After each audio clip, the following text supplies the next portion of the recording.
Hello Simpsons fans and welcome once again. I was going to make this video sooner, however I've been busy with other things such as other creative projects, plus I've been going through a rough period of time. You can ask why if you want. But anyway, I shall be talking about Season 3 and ranking the episodes from worst to best. This list is based only on my opinion, and it's likely that my list will be different to others, which I think is fair enough, and I'd be interested in knowing what your list looks like. So this season aired the year after Season 2 and introduced Al Jean and Mike Reiss as the showrunners. They would carry on for another season, and Al Jean has remained with the staff ever since. One thing about Season 3 is its development within some of the secondary characters, which I shall go on in a bit. So let's dive in, and I shall of course start with my least favourite episodes. Number 24, Lisa the Greek. There was a rather tough choice between this episode and another one. Lisa the Greek explores something that was not quite established in the previous two seasons, the father-daughter relationship between Homer and Lisa. They're watching the Super Bowl game, but that's pretty much it. Well, apart from the fact that Homer's using it as an opportunity to place bets on the team, considering how smart Lisa is. But there's not really much depth to it. I think the relationship was much better in another episode, which I'll get to in a bit. Even the subplot with Marge taking Bart shopping is not that particularly interesting, and doesn't give this episode much balance. There are some good moments where Bart shows appreciation to Homer for giving him that rude speaking device. That cracks me up. And the bond between Homer and Lisa is cute, but apart from that, Lisa the Greek isn't particularly as exciting as the other episodes. Number 23, Separate Vocations. It seems interesting to do an episode where Bart and Lisa's personalities are sort of switched over. And this occurs when they take some sort of aptitude test, and the machine that reads the results malfunctions. This leads to Bart being suited as a police cop for an ideal career, whereas Lisa's matched to being a homemaker. Now, to be fair, Bart's part in the episode is pretty cool. At one point, he spends an evening with the police, like he's sitting on the back seat of the car observing what Eddie and Lou are doing, and of course, there's this awesome bit with Snake. At another point, he's working alongside Skinner, who usually winds up as a hall monitor. As for Lisa, I can understand why she's annoyed at the idea of being a homemaker.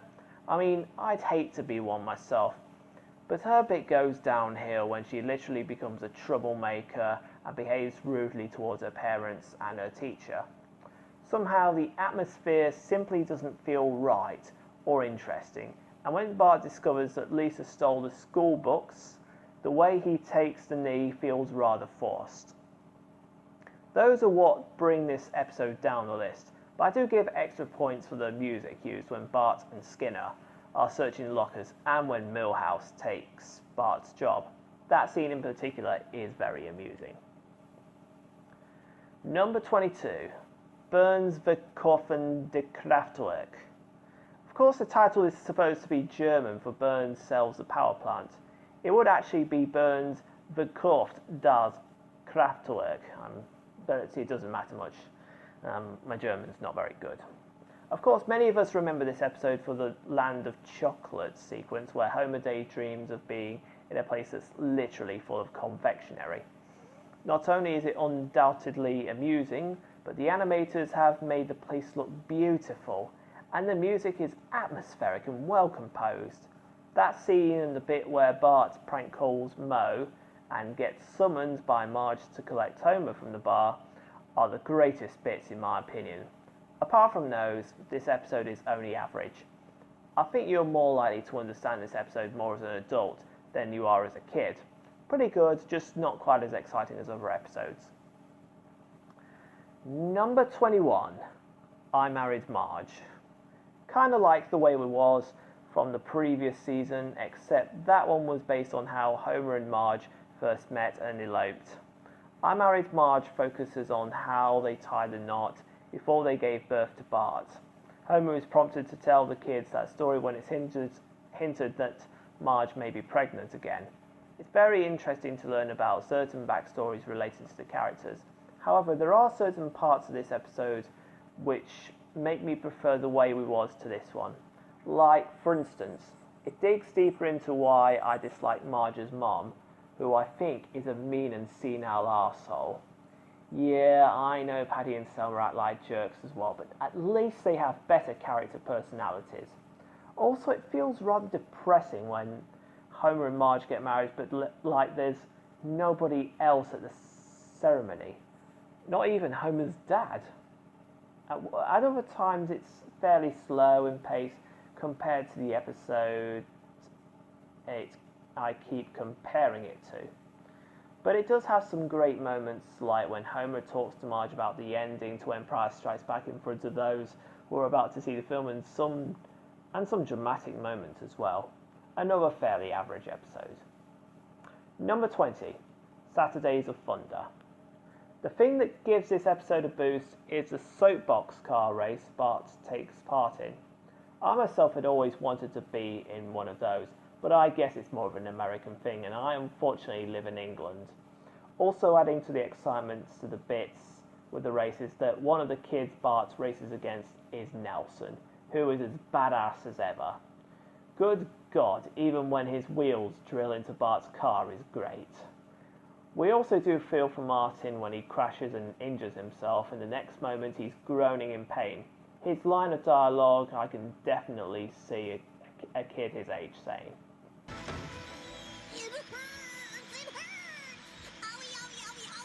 However, this episode would have been higher had it not been for Homer trying to be a good father to Bart.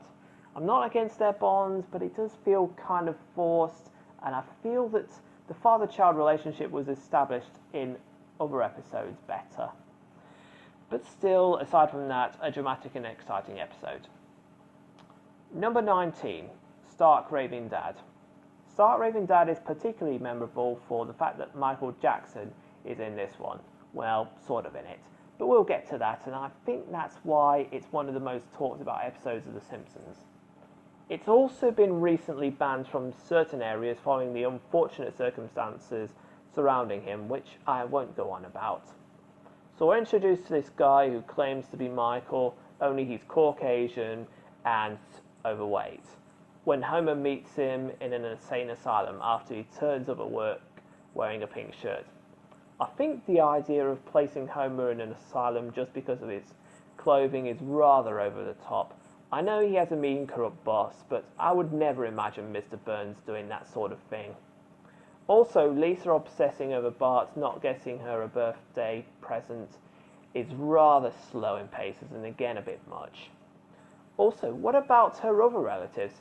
If they too forgot her birthday, wouldn't she have also taken her frustration on them as well?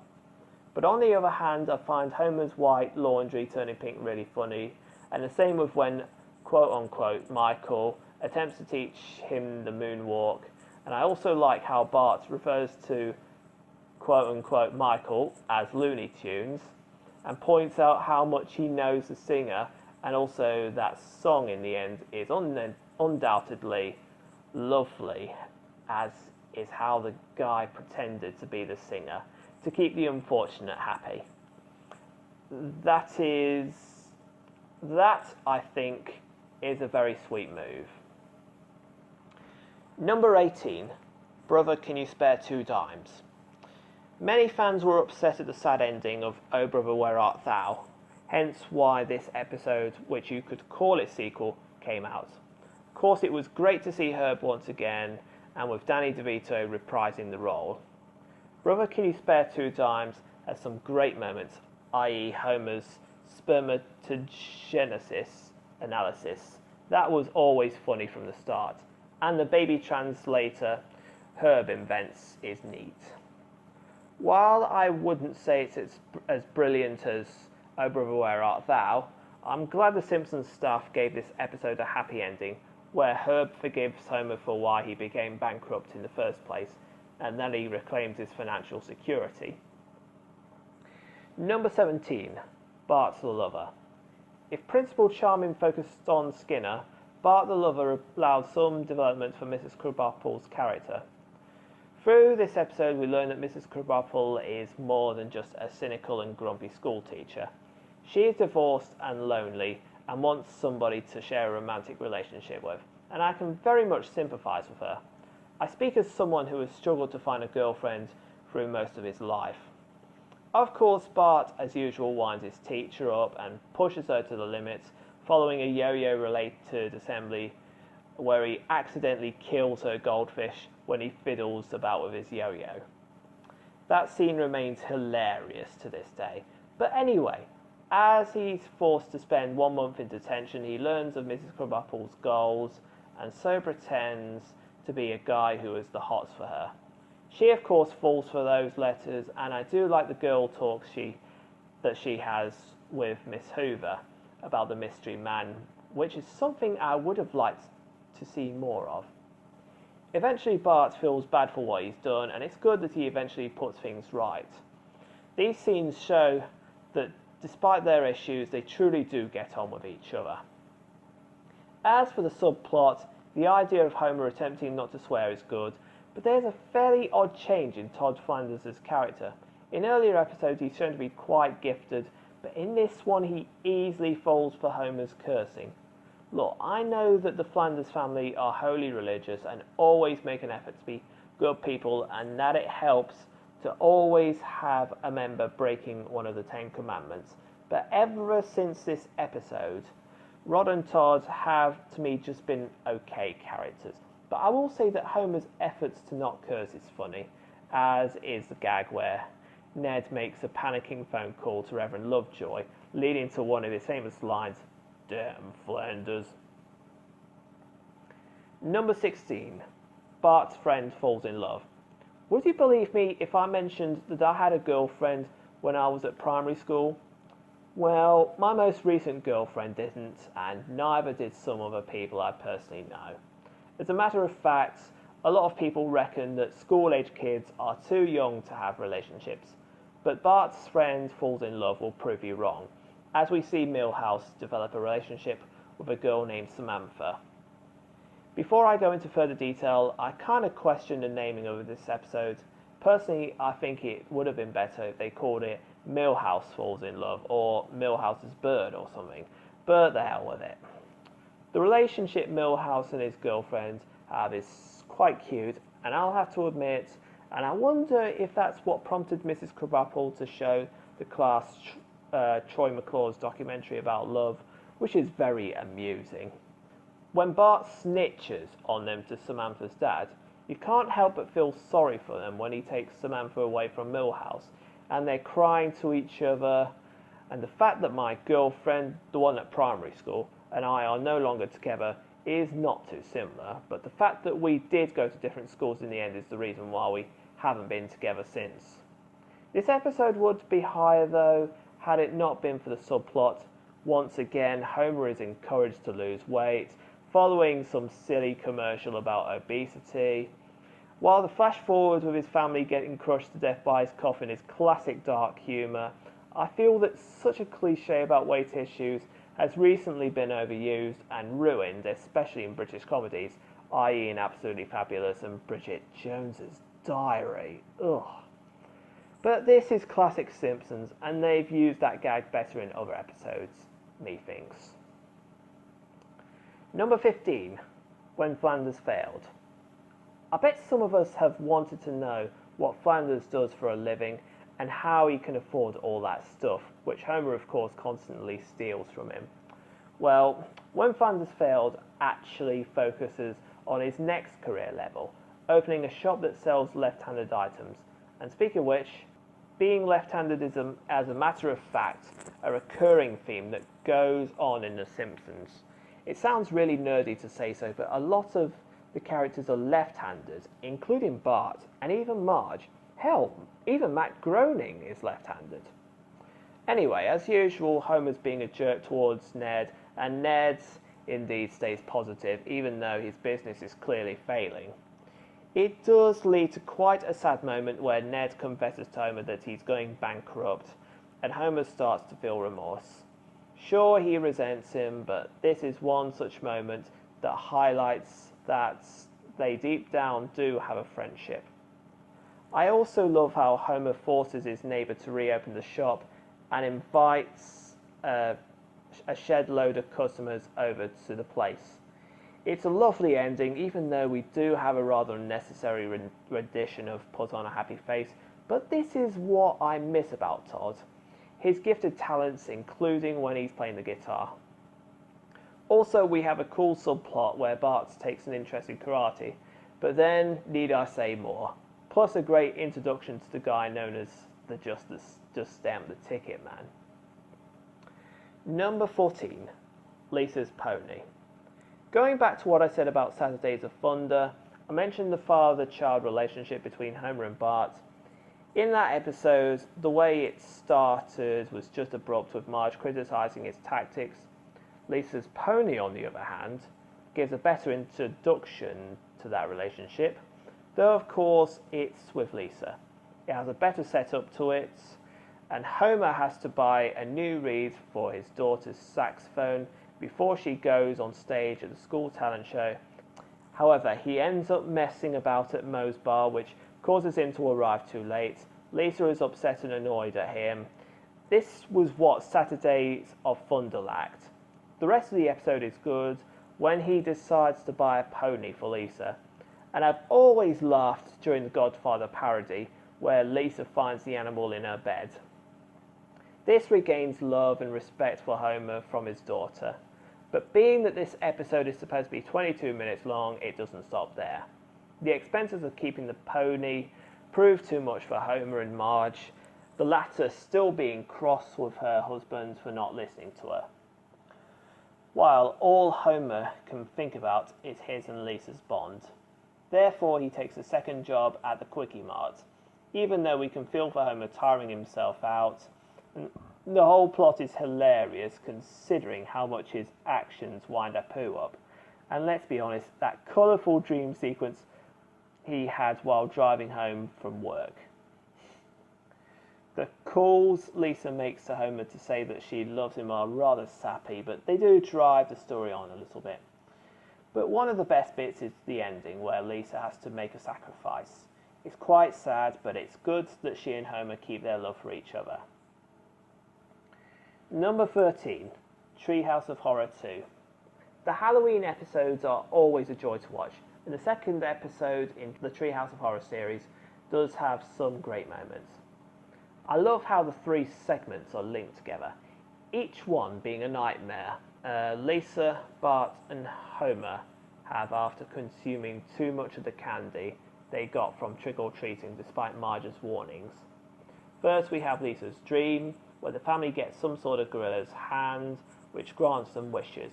This one could have been scarier, but still, it has Kang and Kodos in it, and the scene where Homer wastes his wish for the turkey sandwich is really funny. Then we have Bart's dream, which I'd say is my favourite one, where he has the ability to read thoughts and cast magic spells on people if he doesn't get his way. This one is undoubtedly the most hilarious one.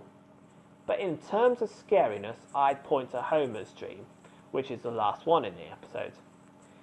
This one's sort of like Frankenstein, except that Mr. Burns and Smithers are using a robot, and they put Homer's brain in there.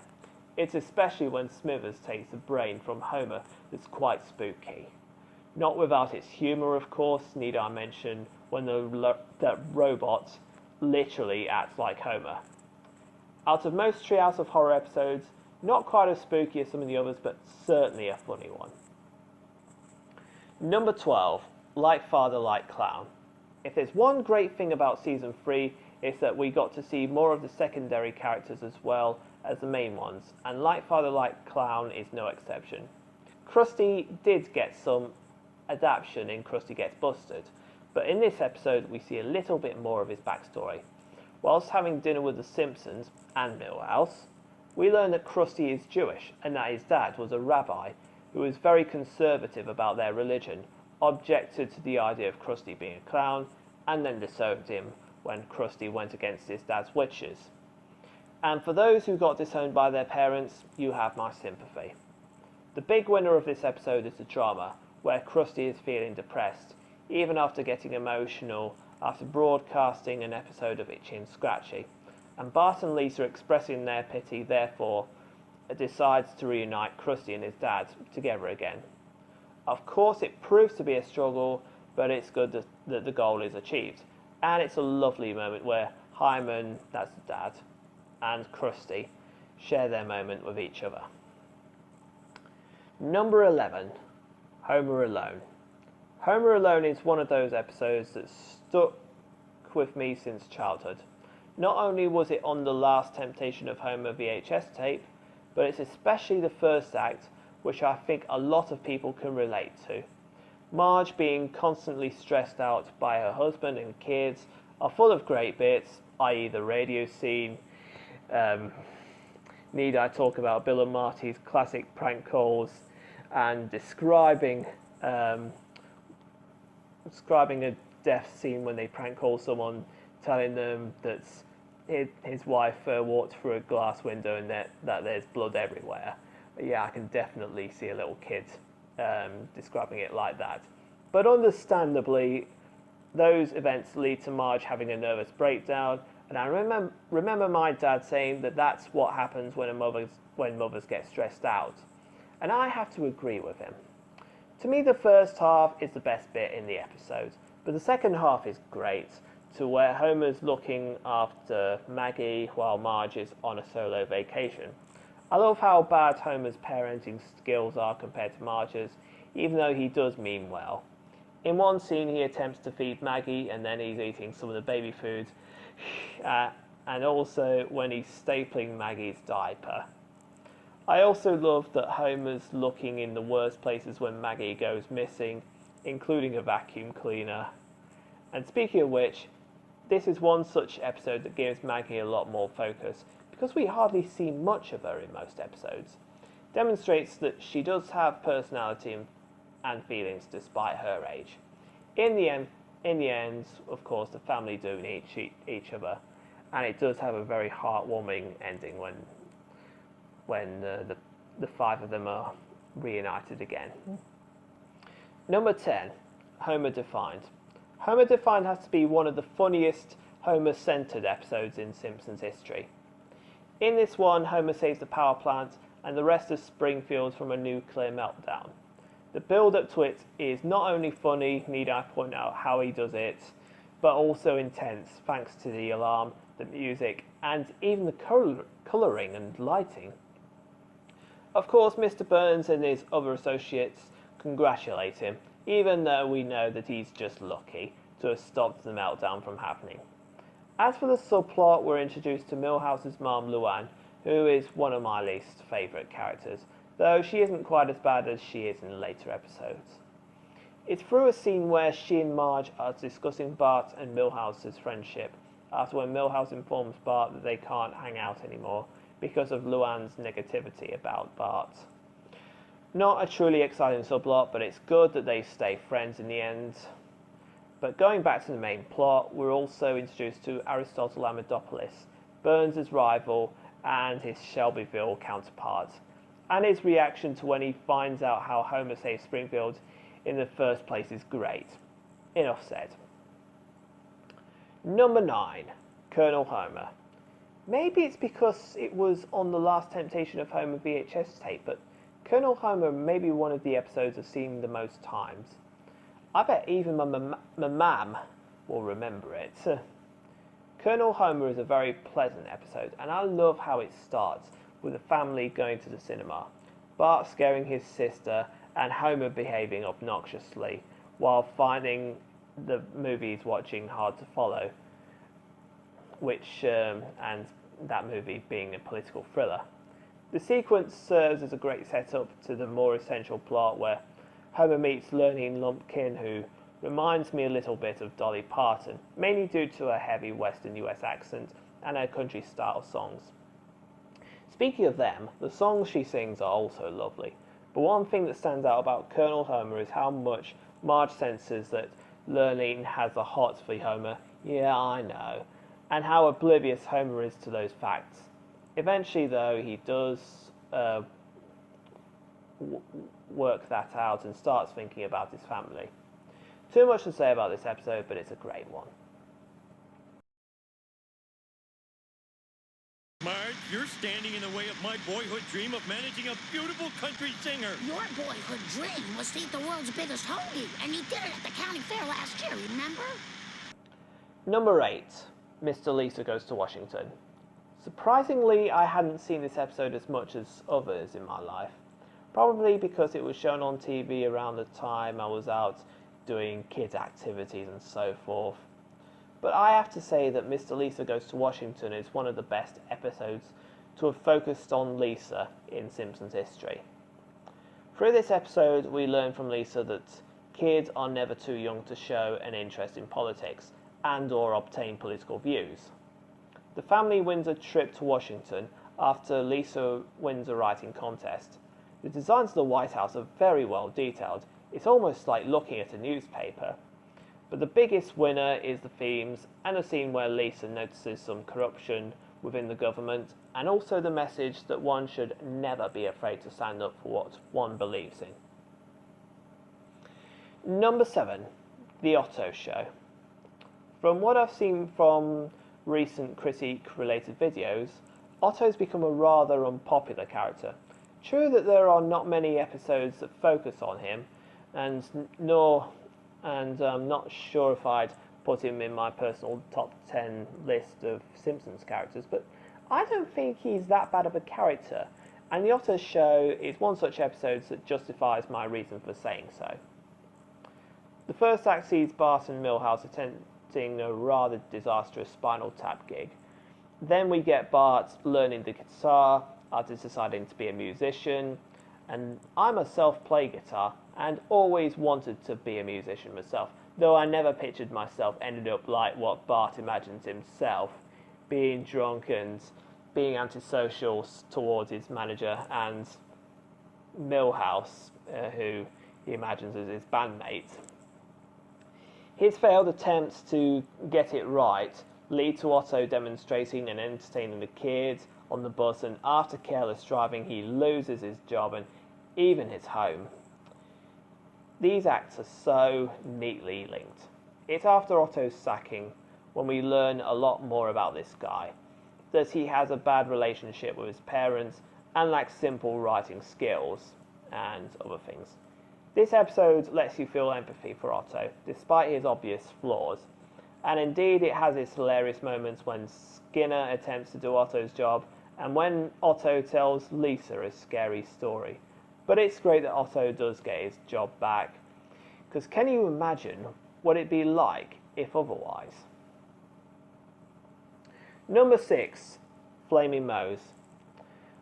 As I said when I was talking about Like Father, Like Clown, Season 3 added some development within some of the secondary characters we knew since Season 1 really well. Bart the Lover focused on Mrs. Krabappel, Like Father, Like Clown was about Krusty. Flaming Moe's lends our attention to Moe.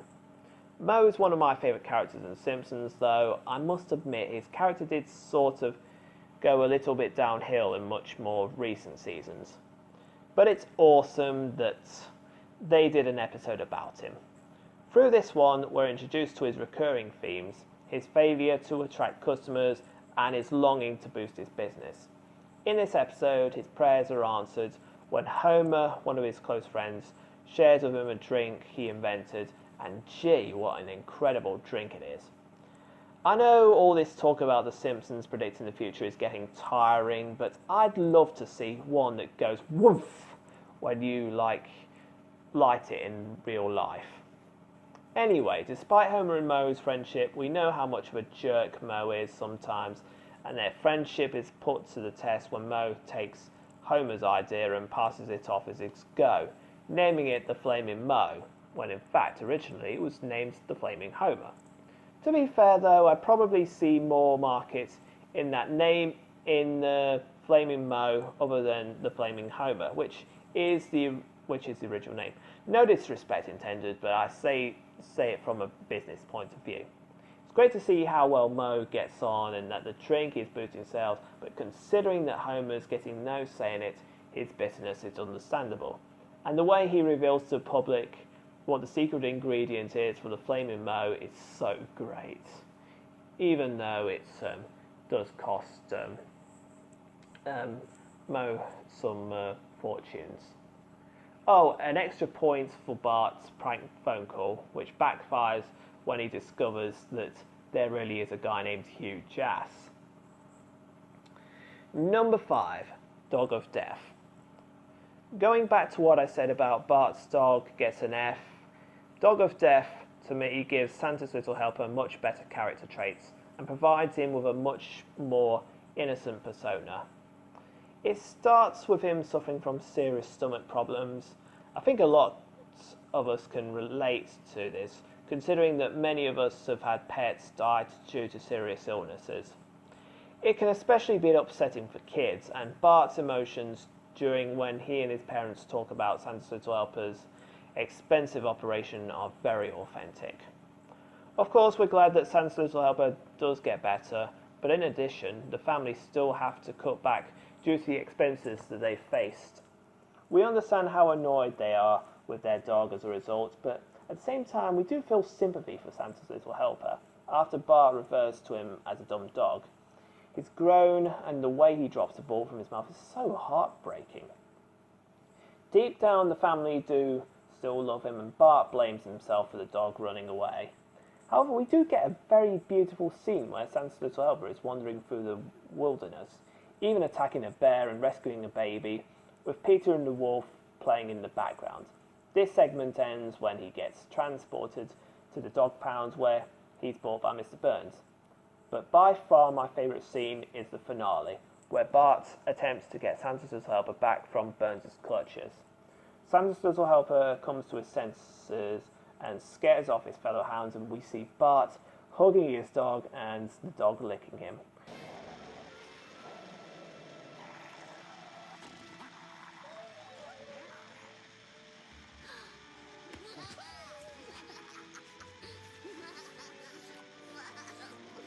God, this tears me up. I bloody love this scene. I sometimes wonder why this bit's not come up in the subject of emotional Simpsons scenes.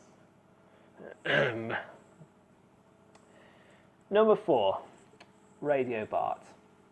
It astonishes me that despite running for God knows how many seasons, none of the characters in The Simpsons, especially the juvenile ones, have gotten older.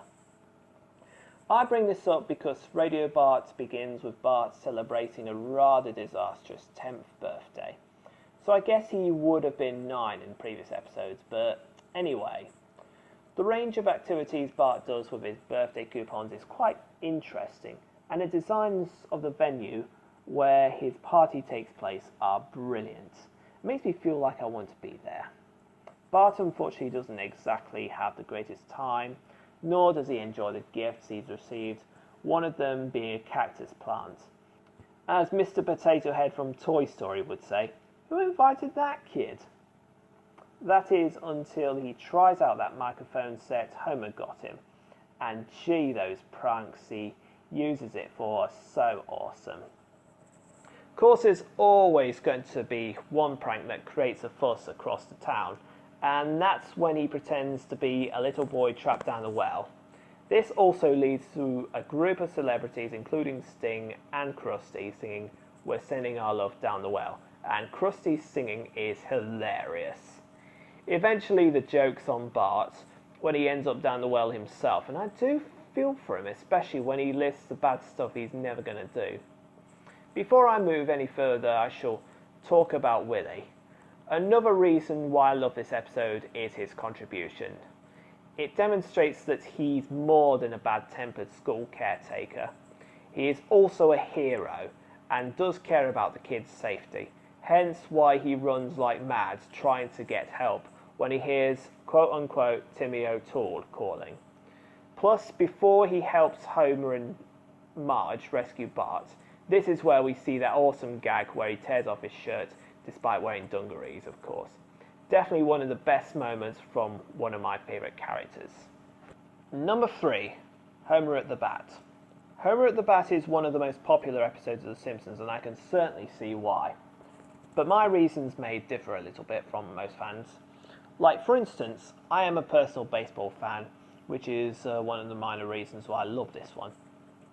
I'd be lying if I knew which episode contains the most guest stars, but it's amazing that this one has 9 guest stars, all being professional baseball players, such as Darryl Strawberry, Steve Sachs, Wade Boggs, and so forth. I love how Mr. Burns hires them just so he can win $1 million bet against Aristotle Amidopoulos. Yep, we see him once again, and that he overlooks the fact that Homer got their team winning all those softball games, thanks to his homemade yet enchanted bat. Homer and his colleagues are understandably annoyed about it due to the effort they put in, and that their ringers will be dominating the game against Shelbyville. But if I know Mr. Burns, he simply has no faith in his employees. I also love what happens to most of the celebrity baseballers before the big event. Some of those misfortunes may not be funny in real life, but come on, the bit where Ken Griffey overdoses of Nerve Tonic and where Ozzie Smith falls into that mystery place, those are hilarious.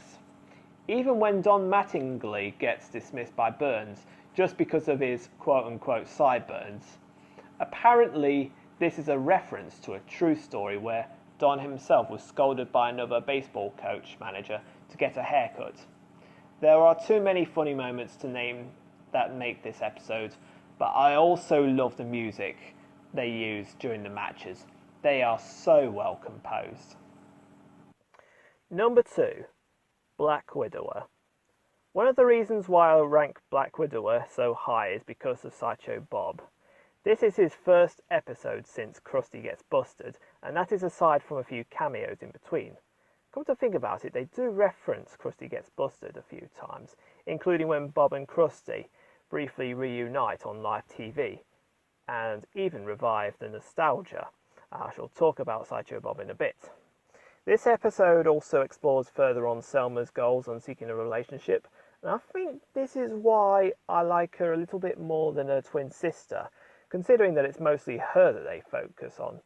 Selma, that is. The romance between Sideshow Bob and Selma is very sweet, and I do love when they're singing something stupid, and the activities they're doing together during the rendition. The bit with them skipping on the field of daisies somehow reminds me of the time I spent with my previous girlfriend. We do see Bob's evil side once again during the last half, when he plots to kill his new wife, and this is why I'm a huge fan of this character.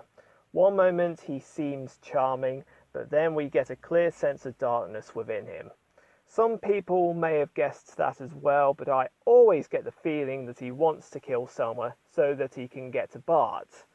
One particular scene that gives me that sense is when he tells the Simpsons of his time in jail and that the only activity he enjoyed then was plotting vengeance against the boy who put him there, through stamping car registration numbers, one that reveals IH8 Bart. Later, on the way to the honeymoon, when he gives his evil cackle, there's a shot of the back of the car that reads the very same code. See what I mean? Scene where Bob's making preparations to blow up Selma is very chilling, and who doesn't find the "don't forget to die" line funny? Well, time for my walk. Don't forget to die. I also say the same for when Bart explains how he worked out what Bob was going to do to Selma, and I love when Chief Wiggum admits to clumsily blowing up the room while smoking with his fellow cops and Homer. Black Widower has such awesome plot points and clue-based narrative points that keep this episode going. And number 1, Bart's the Murderer. I'm probably one of the rare ones who classifies Bart's the Murderer as the best episode of Season 3. But who cares? This episode is awesome. For one thing, we're introduced to another great villain for The Simpsons, that is Fat Tony, and his Mafia gang. This episode also has a great setup for Bart's first encounter with Fat Tony. He experiences a truly unideal day, including having his homework consumed by the dog, him missing the bus to school and forgetting to bring his permission slip for a field trip to some chocolate factory, and having an accident on his skateboard on his way home. And that bad day ends when he stumbles across the Mafia and they give him a part-time job as a bartender. And this lifts up Bart's spirits. Marge is understandably concerned about him working not only for a criminal but also because of the type of job he has. But Homer, who's being Homer, is indifferent to this. I myself am a huge fan of mafia-based movies, and this episode contains a lovely flavour to the theme and some great references to films such as The Godfather and Goodfellas. But one of the greatest things about this episode is when, after Bart is forced to do after-school detention, taking valuable time off work his shift, Skinner ends up missing, and Fat Tony and Bart are suspected of killing him. As a matter of fact, we get a really dark and chilling dream sequence where Bart is surrounded by Skinner's corpses, each of them exclaiming, "You killed me, Bart," and being sentenced to death. It also has some amusing moments with Reverend Lovejoy effortlessly comforting him, and where Homer is chanting among the crowds telling the ex-tutors to "Kill my boy, kill my boy." Bart and the mob are put on the trial where Tony and his fellow mobsters betray Bart by claiming that he carried out the apparent murder. However, we're relieved that Skinner has not died, but was in fact stranded in his basement by his old sets of paperwork. This is another great scene and sometimes reminds me of that season 2 episode of Hill Street Blues where Howard Hunter is in a similar situation. There is a fair bit of silliness, I'll admit, but a lot of wit when Skinner reveals that he rescued himself by using a homemade rocket and vacuum cleaner. Knowing the Simpsons, I doubt that they would kill him off anyway, and Bart and even the mob are all cleared of the misunderstandings. Bart the Murderer has such awesome moments, and even Alf Coulson's score creates a massive contribution, and we learn from this episode that one must be careful about which organisation one works for, and of course, as Bart at one point says to Tony, crime doesn't pay. This is what I totally love about this episode. So that was my personal ranking of the episodes from Season 3.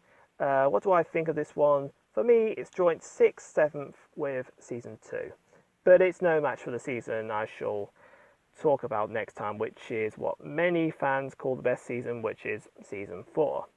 Anyway, fellow Simpsons fans, thanks for watching, and do feel free to leave your comments below.